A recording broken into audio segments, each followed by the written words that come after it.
Em Onde os Fracos Não Têm Vez, acompanhamos um veterano que, após encontrar uma maleta recheada de dólares, passa a ser perseguido por um assassino implacável. Hoje eu vou te mostrar todos os detalhes. Mas não só isso. Até o final deste vídeo, vamos debater o verdadeiro significado e a mensagem por trás do filme. Lembra? No final, o xerife que investiga o caso conta 2 sonhos para sua esposa, e o filme acaba do nada. Então, qual o significado dos sonhos? Da moeda? Qual o sentido disso tudo? Me acompanhe em todos os detalhes que você perdeu, em Onde os Fracos Não Têm Vez, mas final explicado. Tudo começa com a captura de Shiger, um assassino com um corte de cabelo estranho e uma arma de ar comprimido. Ao fundo, um monólogo do xerife, refletindo sobre a violência. Os crimes de hoje em dia são difíceis de se entender. Temos um exemplo dessa violência logo em seguida, na fuga de Shiger. Os cineastas queriam chocar o público, mas sem esquecer a segurança do ator. Para isso, criaram um corpo de metal com próteses e maquiagem. Ficou de tirar o fôlego. A próxima vítima é um civil inocente que cruzou seu caminho. Eu preciso que saia do carro, senhor. Ele usa sua pistola de abate. Uma metáfora clara de como vê as pessoas, meros animais. Evidenciado na próxima cena, onde Moss repete as mesmas palavras antes de abater o animal. You hold still. Would you hold still? O tema caça continua com Shiger caçando Moss pelo dinheiro. Inclusive, acerta um tiro em Moss e segue o rastro de sangue como Moss fez com a caça. O rastro se confunde com o de um cão ferido, que leva a uma cena de uma negociação de drogas que deu terrivelmente errado. Tem corpos por todo lado, e um homem ferido pedindo água. Água, por Deus. Assédio é uma reação natural da perda excessiva de sangue. Perto dali, Moss encontra uma maleta cheia de dinheiro. Ele faz o que a maioria faria, pega a maleta e dá o fora. Curiosamente, essa é a mesma maleta de dinheiro vista em Fargo, outro filme dos irmãos Coen. Em casa, a esposa de Moss assiste Os Mistérios de Marrocos, um filme que, assim como este, gira em torno da perseguição por um objeto valioso. A consciência pesa e ele resolve levar água para o homem ferido. Ele deduz que alguém esteve ali, por causa da porta do carro fechada, que ele havia deixado aberta. Cierra a puerta. Hay lobos. Aqui não tem lobos. Claro, as coisas saem do controle e ele é perseguido pelos mexicanos. Voltamos a Shiger, na cena icônica do posto, em que após um papo muito estranho, decide o destino do dono no cara ou coroa. Isso não é tão insano e aleatório quanto parece. Como assim? Shiger opta pelo jogo porque o dono do posto demonstrou atenção aos detalhes. Eu vi que você é de Dallas. E poderia muito bem descrevê-lo para a polícia. Então começa ameaçando voltar quando estiver dormindo. Eu poderia voltar a essa hora. Depois joga cara ou coroa, refletindo sua crença no destino, e que ele é apenas um mero instrumento desse destino. O dono do poço tentaria sorte novamente, descrevendo Shiger para a polícia, com o risco de voltar à noite. Não. E o que dizer dessa embalagem, que reflete perfeitamente a tensão do homem? Mais tarde, visita o trailer de Moss, pega uma conta telefônica e tenta extrair informações da recepcionista. Ao contrário do dono do posto, a mulher não cede, ele respeita sua postura e deixa quieto. Enquanto isso, Moss se hospeda no motel, esconde o dinheiro na tubulação e sai para fazer compras. Ao voltar, percebe que alguém invadiu seu quarto, deduzindo pela cortina aberta que ele havia fechado. Essa mesma atenção aos detalhes foi o que fez perceber algo errado na cena do crime, quando notou que a porta do carro estava fechada, mesmo tendo certeza de que havia deixado aberta.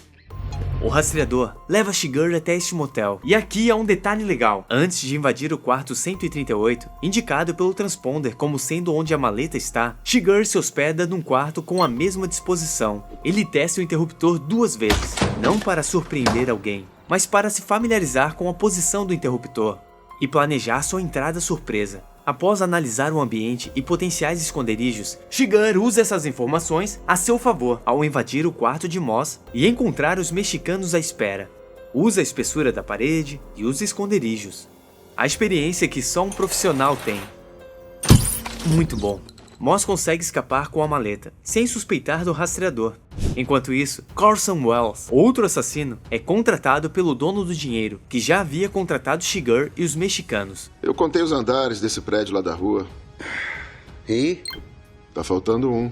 Isso procede. Edifícios comerciais costumavam evitar o número 13, por causa do azar, pulando do 12 diretamente para o 14. Parece uma provocação à superstição do contratante. É do tipo que sempre deu sorte na vida. Acertei, Sr. Wells. Não acho que a sorte tenha tido muito a ver com isso. A escolha de Woody Harrelson tem um toque de ironia. já que seu pai é mencionado no livro adaptado para o filme. No romance, há uma referência ao assassinato de um juiz federal. E quem foi esse assassino? O pai de Harrison. Sim, o ator é filho de um assassino de aluguel.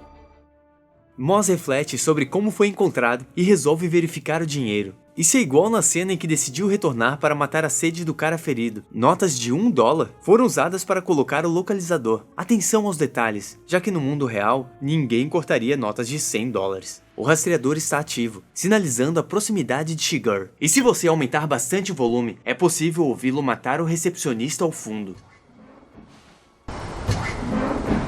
Moss, agora ferido, atravessa a fronteira para o México, mas antes esconde o dinheiro. A música ressoa com o enredo. Você queria voar sem asas. Você queria tocar o céu. Você queria muitas riquezas. Você queria brincar com fogo. E agora que aqui te encontras? Refletindo perfeitamente o destino de Moss. A farmácia é um pequeno easter egg pessoal dos irmãos Coen, remetendo a uma farmácia que frequentavam na infância e que inspirou o nome de sua produtora, Mike's Oz Productions. No desenrolar, Shiger elimina Carson e depois quem o contratou, por ter contratado outros para o serviço, demonstrando que o lance da superstição não funciona. São as escolhas e ações que realmente têm consequências. O plano de Moss é encontrar sua esposa em um motel, entregar a grana e, em seguida, confrontar Shiger. No entanto, um imprevisto ocorre. A sogra linguaruda acaba revelando sem querer a localização do motel para os mexicanos. Simultaneamente, a esposa de Moss conta a localização do marido ao xerife Bell, na tentativa de salvá-lo. Entretanto, os mexicanos chegam antes. Você pode ter ficado insatisfeito com a morte. Afinal, acontece fora de tela, sem nenhuma valorização. É tratado como figurante. Esperávamos um confronto direto entre Moss e Shiger após uma longa perseguição, mas essa expectativa é subvertida. Mas ei, não é assim que as coisas funcionam no mundo real. A violência não faz distinção. Não interessa quem ou quão importante você seja. Um cachorro pode até chamar muito mais atenção. Um cachorro morto. É assim. Nossa, mataram até o cachorro. Talvez por Moss ser um veterano de guerra como John Rambo, esperamos que consiga superar qualquer desafio. Não me provoque. Mas experimente fugir de um cartel de drogas com vários assassinos atrás de você. Ele morreu. O quê? Bell, ao contrário dos xerifes do passado, saca sua arma, o mesmo ao retornar à cena do crime, numa tomada digna de um western. E tem uma coisa estranha nessa cena. Shiger aparece no reflexo da maçaneta, porém, inexplicavelmente, o xerife não encontra ninguém no quarto. Minha interpretação, Shiger no reflexo é apenas uma representação dos medos do xerife. O fato de não estar lá ecoa um diálogo anterior. Às vezes acho que ele é um verdadeiro fantasma. O buraco da fechadura simboliza a moeda. O xerife literalmente entrou no jogo e fez sua aposta. Tinha 50% de chances. Ele apostou que tinha um cara. No final, olha para a moeda virada com o cara para cima, o mesmo que salvou o dono do posto.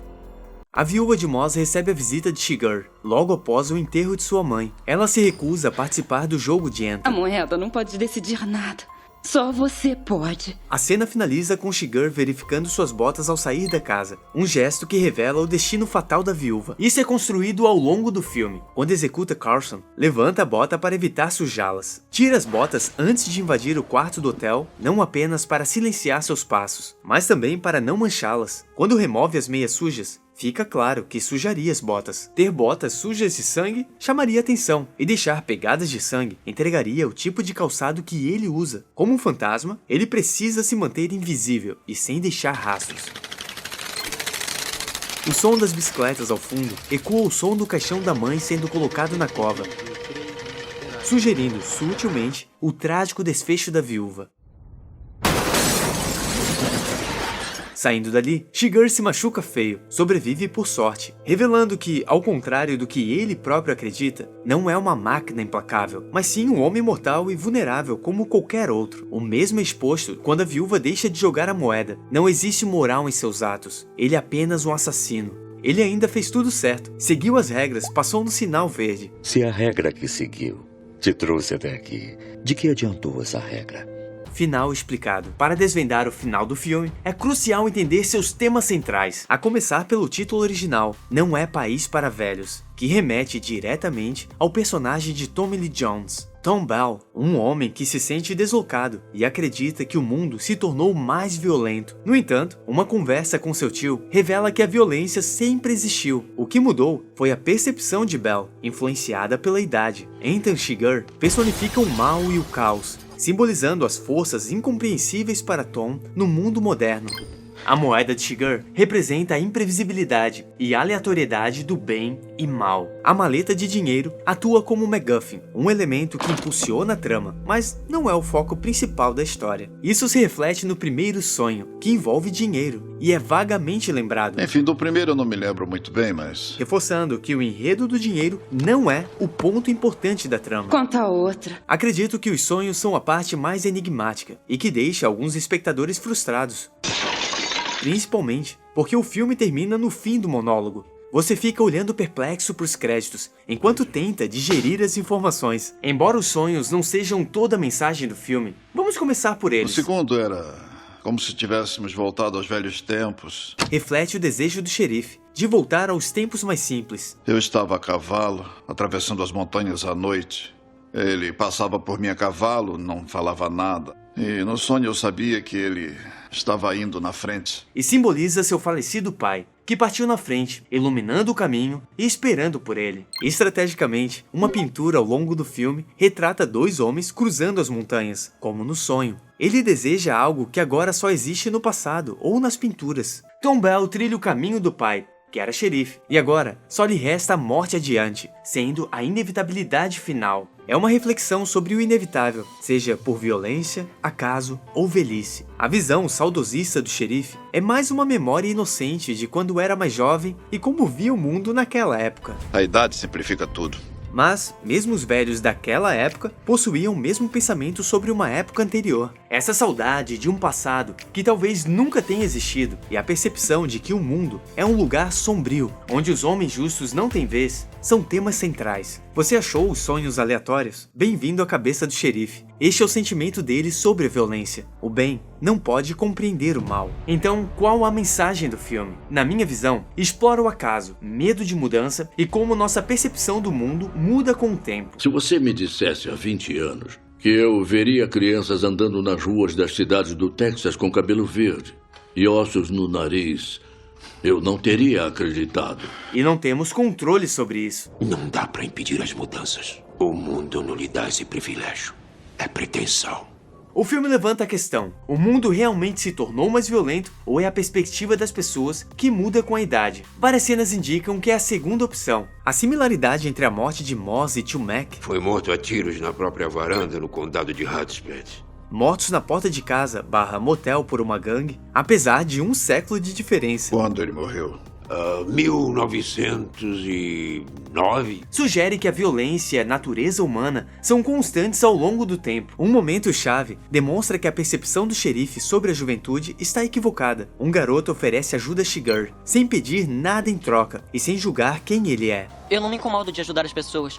Essa cena é intencionalmente contrastada com a experiência de Moss na fronteira, Te dou 500 pratas por esse casaco. onde um jovem tenta extorquí-lo em troca de ajuda. Situação similar, resultados diferentes. É a aleatoriedade da vida, sorte, azar, como a moeda de Shiger. O que existe é uma falsa sensação de segurança. Você pode morrer por cruzar com a pessoa errada, tanto quanto dirigindo num bairro tranquilo. Nunca houve segurança, nem lógica na violência. Um protagonista é morto. O vilão quase morre em um acidente banal. E o xerife provavelmente morrerá de velhice. Há algo inevitável nisso tudo, a morte. No final, o filme é sobre o sentimento do xerife. O resto é plano de fundo para entendermos seu ponto de vista. The book was about a good guy, a bad guy, and a guy in between. Teorias. Vamos a duas teorias interessantes. Em outra análise da cena em que o xerife vê o reflexo de Shiger, entra no quarto, inexplicavelmente não encontra ninguém e dá uma boa olhada para onde estava o dinheiro, é fácil interpretar que o xerife encontrou o dinheiro. Veja, o filme começa com esse diálogo. Eu não quero ser imprudente e me meter com algo que eu não entendo.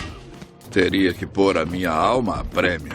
Teria que dizer, tudo bem, vou fazer parte desse mundo. Eis que no final do filme, ele se mete com a tal violência que não entende, precisa fazer parte disso. Saca sua arma, como nunca antes precisou, e olha para onde estaria o dinheiro. Na próxima cena, se aposentou. Disse que está se aposentando. E diz que Deus não entrou na vida dele. Se eu fosse ele, pensaria a mesma coisa sobre mim. Teria colocado sua alma a prêmio. O que pode quebrar essa interpretação é Shigar parecer pagar o garoto com uma nota de $100, dando a entender ser dinheiro da maleta. A melhor interpretação é a que reflete o título do filme, e a que eu falei anteriormente. Mas, vamos à segunda teoria. Existe uma teoria de que o xerife e Shigar são a mesma pessoa, sendo Shigar uma representação da violência do xerife. Algumas pistas sustentam a teoria. Ambos observam seus reflexos, mesmo assim, não há ninguém no quarto. Sentam-se na frente da TV bebendo leite. O xerife se aposenta logo após Shigar pegar o dinheiro. A esposa dele pede para não machucar ninguém. E não machuque ninguém. Ele ainda menciona que Deus não entrou em sua vida e que se fosse Deus, pensaria a mesma coisa sobre ele. Se eu fosse ele, pensaria a mesma coisa sobre mim. Mas, como diria Matt Pat, it's just a theory. E não se sustenta em vários momentos. Onde os fracos não têm vez, contou com um investimento de 25 milhões e bilheteria de 171,6 milhões de dólares. Foi indicado a 8 Oscars e levou 4 estatuetas. Melhor filme, direção, ator coadjuvante para Javier Bardem. Thank you to the Coens for being crazy enough to think that I could do that and put one of the most horrible haircuts on history over my head. E roteiro adaptado. Comente sua opinião ou interpretação do filme. Se você não gostou, experimente assistir quando tiver 30, 40 ou 50 anos. Acredito que os temas ressoarão de forma muito diferente. Quando assisti com meus 20 anos, o filme não teve nem de perto o impacto que teve atualmente. Para mais análises malucas como essa, se inscreva e confira nossos últimos vídeos, link nos cards e comentário fixado. Um grande abraço, até a próxima.